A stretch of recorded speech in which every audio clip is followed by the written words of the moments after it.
JBS bus stand దగ్గర బంద్లో MP Etela Rajender పాల్గొన్నారు.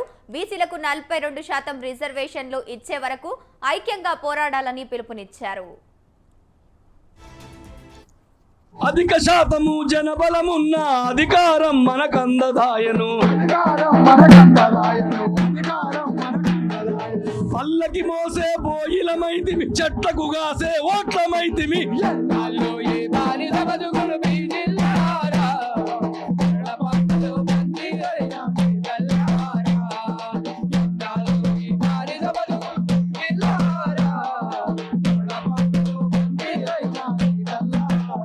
అందుకనే అయాల ఈటల రాజేందర్ సార్ తెలంగాణ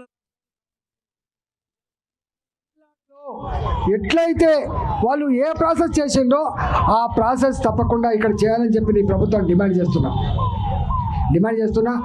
ఎప్పటి వరకు మీరు ఒకరు అంటారు తొందరగా పాత రిజర్వేషన్ల ప్రకారం ఎన్నికలు పోతామని ఒకరు అంటారు, మీ దాంట్లో లేదు 42% సాధించేంత వరకు ఎన్నికలు పోవని ఒకరు అంటారు. పెద్ద కన్ఫ్యూజన్ నెలకొంది. కాబట్టి దీని క్లారిటీ ఇవ్వాల్సిన బాధ్యత ప్రభుత్వం మీదనే ఉంటుంది.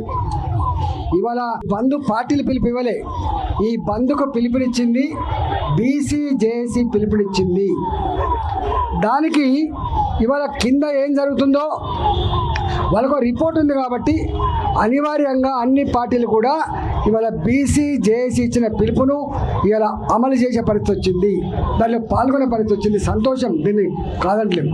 కానీ ఇవాళ ఈ ఉద్యమం ఇక్కడితో ఆగుతుంది అనుకుంటే అది వెరీ బాగోలుతనమే. ఫస్ట్ టైం తెలంగాణ చరిత్రలో ఓబీసీల డిమాండ్ మీద, బీసీల డిమాండ్ మీద ఇవాళ రాష్ట్ర వ్యాప్తంగా బంద్ సక్సెస్ అవ్వడం మొట్టమొదటిసారి జరుగుతూ ఉంది.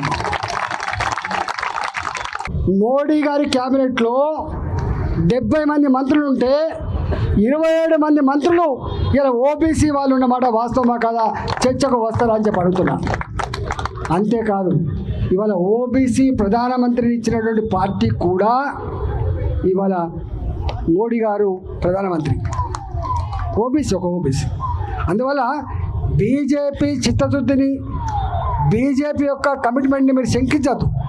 నేను అడుగుతా ఉన్నా, 30 సంవత్సరాలు మందకృష్ణ నాయకత్వంలో ఏబీసీల వర్గీకరణ కోసం ఉద్యమం జరిగితే వచ్చినట్టే వచ్చి ఫలితం మళ్ళీ చేజారిపోతే స్వయంగా మోడీ గారు హైదరాబాద్కి వచ్చి ఇంత పెద్ద జాతి ఇన్ని సంవత్సరాలుగా ఒక న్యాయమైన పోరాటం చేస్తున్నప్పుడు ప్రజాస్వామ్య వ్యవస్థలో ఆ ప్రజల యొక్క కోరిక నెరవేర్చాల్సి అక్కడుందని చెప్పి ఇవాళ ఏబీసీల వర్గీకరణను మాట ఇచ్చి అమలు చేసిన వ్యక్తి నరేంద్ర మోడీ గారు, భారతీయ జనతా పార్టీ కేంద్ర ప్రభుత్వం.